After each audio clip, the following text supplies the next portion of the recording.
They say the night the Ozarks learned to hum, the fog rolled off Bull Shoals Lake like a living thing, thick and heavy. Deep in the backwoods, where the pines leaned close and whispered secrets, and the cicadas kept a steady, buzzing time, a sound fell straight from the sky. It was clean, impossible, almost mathematical. Between the stars and the treetops, a silver craft unfolded itself, silent as a held breath. And from it stepped Zero Antarctica, a space alien virtuoso. His skin shimmered like frostbitten vinyl, and his fingers could bend gravity the way a musician bends strings. His instrument wasn't a guitar or a synth, but something far older, a resonance engine that translated pure thought directly into melody. He'd heard a rumor, you see, that Earth still believed music was only made of sound. He came to show us something different. At that very moment, from a busted shack near the lake, a rusted radio crackled to life.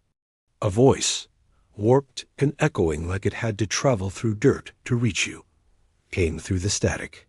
You're tuned to WBULL, broadcasting live from the other side of the veil.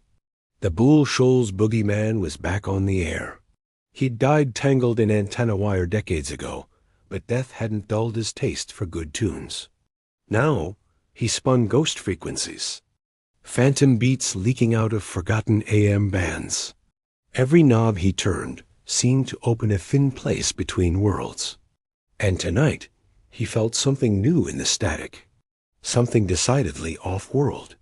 Down the gravel road, drawn by the phantom broadcast, came a man with a beat-up acoustic guitar slung over his shoulder. His boots were dusty, his beard was wild, but his eyes were sharp. Folks called him the hillbilly guitar dude, but he was a true troubadour, a collector of stories, a singer of things that didn't want to be remembered.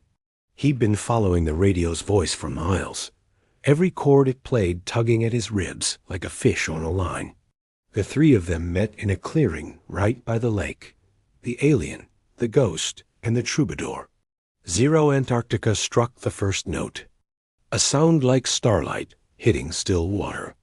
Instantly, the boogeyman layered it with a bass line made of whispers and old moonshine regrets, broadcasting it straight from the spirit world. Then, the troubadour answered. He hit his steel strings and let out gravel-throated verses about floods, lost towns, and people who vanished but never truly left. The woods leaned in to listen. Time itself seemed to slip sideways. The lake reflected constellations that weren't in any sky humans knew. Ghosts, drawn from their slumber, danced barefoot in the fallen leaves. Even the satellites passing overhead paused their orbits, listening in.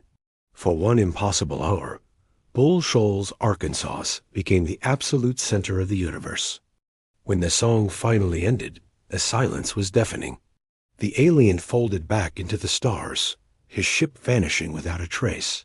The radio hissed into static, its phantom signal gone. And the troubadour? He just walked on, carrying that impossible story in his bones, ready to be sung another day. But here's the thing about a song like that. It didn't really end. It sank into the hills, into the water, into the very soul of the Ozarks. And sometimes, late at night, if you tune your radio dial just right, and the fog is thick enough, you can still hear it. A broadcast from nowhere. A song meant for everything. Thanks for listening, and don't forget to follow for more stories from the strange corners of the world.